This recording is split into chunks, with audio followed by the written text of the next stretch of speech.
தலைப்புச் செய்திகளை பார்க்கலாம்.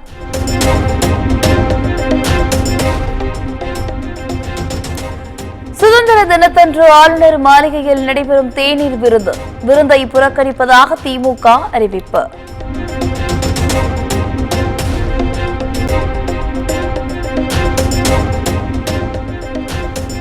சிலந்தி ஆற்றில் தடுப்பணை கட்ட காவிரி தீர்ப்பாயத்தின் இறுதி தீர்ப்பின்படி உரிய முன் அனுமதிகளை கேரள அரசு பெற்றுள்ளதா? அங்கு இதுவரை கட்ட திட்டமிட்டுள்ள தடுப்பணைகள் குறித்து அறிக்கை சமர்ப்பிக்க தென்மண்டல தேசிய பசுமை தீர்ப்பாயம் உத்தரவு.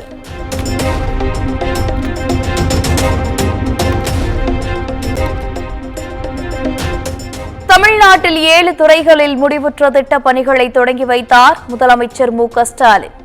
தமிழ்நாடு அரசு பணியாளர் தேர்வாணையம் மூலம் தேர்வானவர்களுக்கு பணி நியமன ஆணைகளையும் வழங்கினார்.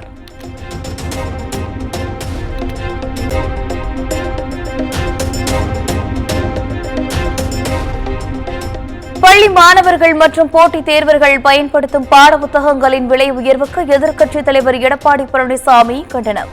உடனடியாக விலை உயர்வு அறிவிப்பை திரும்பப் பெற வேண்டும் என்று வலியுறுத்தல்.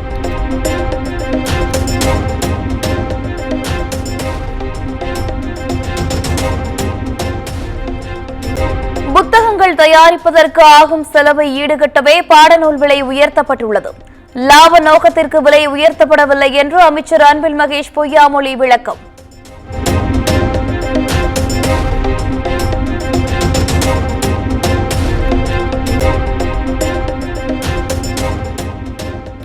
சென்னை கோயம்பேட்டில் பசுமை பூங்காவை அமைக்க கோரி பசுமை தாயகம் சார்பில் கையெழுத்து இயக்கம். கடந்த 30 ஆண்டுகளில் சென்னையில் பசுமை பரப்பளவு 50 விழுக்காடு குறைந்துள்ளது என்று கையெழுத்து இயக்கத்தில் கலந்து கொண்ட அன்புமணி குற்றச்சாட்டு.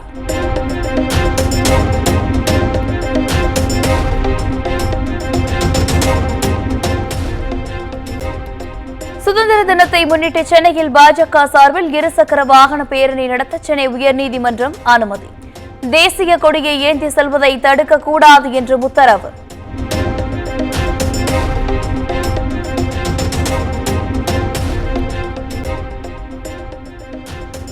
முன்னாள் அமைச்சர் செந்தில் பாலாஜி ஜாமீன் வழக்கை ஆகஸ்ட் 20ஆம் தேதி ஒத்திவைத்தது உச்சநீதிமன்றம்.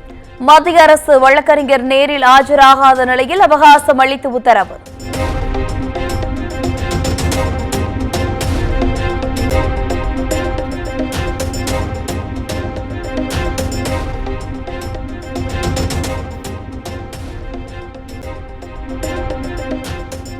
அமலாக்கத்துறை வழக்கில் இருந்து விடுவிக்க மறுத்த முதன்மை அமர்வு நீதிமன்ற உத்தரவுக்கு எதிரான செந்தில் பாலாஜி மேல்முறையீடு.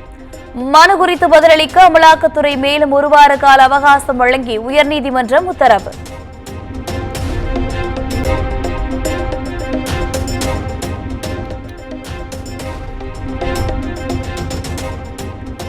ஆம்ஸ்ட்ராங் கொலை வழக்கில் கைது செய்யப்பட்டுள்ள ரவுடி நாகேந்திரன் எழும்பூர் நீதிமன்றத்தில் ஆஜர். வேலூர் சிறையில் இருந்தவரை சென்னை தனிப்படை போலீசார் ஆஜர்படுத்தினர்.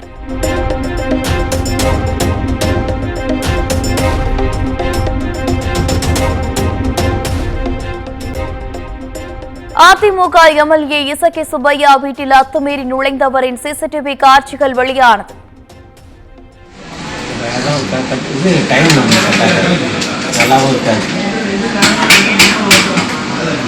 அதான் கேட்டேன்.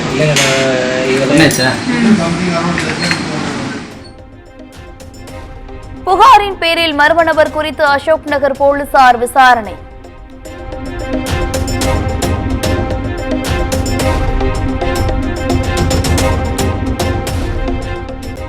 ஸ்ரீவில்லிபுத்தூர் அருகே தனியார் பட்டாசு ஆலையில் ஏற்பட்ட வெடி விபத்து தொடர்பாக போர்மன் கைது. பாலமுருகன் என்பவரை கைது செய்து போலீசார் விசாரணை.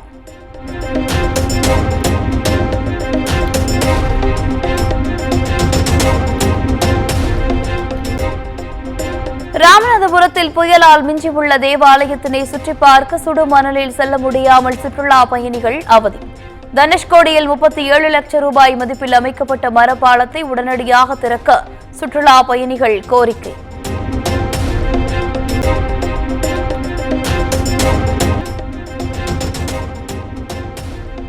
நாமக்கல் பகுதிகளில் பொதுமக்களை எச்சரித்தும் வகையில் சாகசம் செய்த இளைஞர் கைது.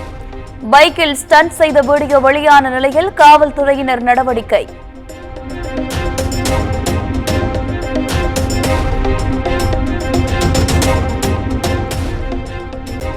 இலங்கையில் இருந்து தாயகம் திரும்பியவருக்கு இந்திய குடியுரிமை சான்றிதழை வழங்க வேண்டும். திருச்சி அகதிகள் முகாமை சேர்ந்தவர் தொடர்ந்த வழக்கில் உயர்நீதிமன்ற மதுரை அமர்வு உத்தரவு.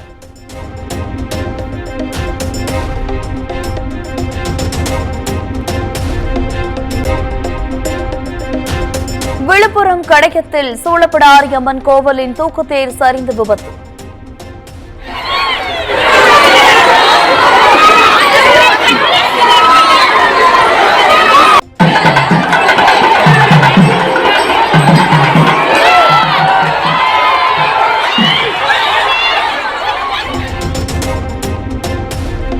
ஐந்து இளைஞர்கள் லேசான காயத்துடன் உயிர் தப்பிய நிலையில் போலீசார் விசாரணை.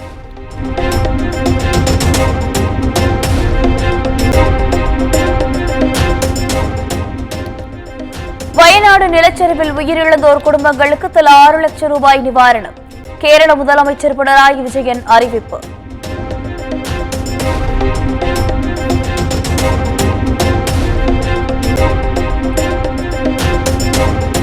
வயநாட்டில் நிலச்சரிவில் ஏற்பட்ட சூரல் மலையில் கனமழை. தற்காலிக பாலம் அடித்துச் செல்லப்பட்ட நிலையில் 250 குடும்பங்கள் பத்திரமாக மீட்பு.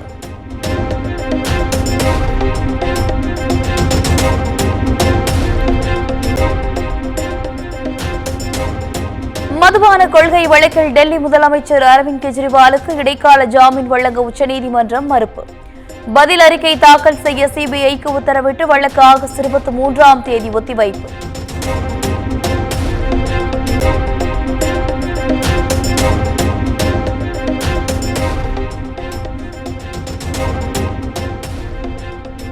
நாளை சுதந்திர தினம் கொண்டாடப்பட உள்ள நிலையில் ஜம்மு காஷ்மீரில் தீவிரவாதிகள் தாக்குதலில் ராணுவ கேப்டன் தீபக் சிங் பலி.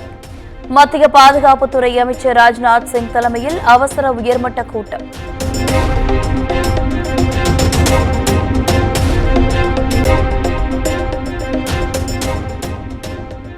இரண்டாயிரத்து 5ஆம் ஆண்டு ஏப்ரல் 1ற்கு பின்பு கனிம வரிகளை மாநிலங்கள் வசூலித்துக் கொள்ளலாம். 2005 முதல் 2024ஆம் ஆண்டு வரை வரி நிலுவை அபராதம் வட்டி கூடாது எனவும் உச்சநீதிமன்றம் உத்தரவு.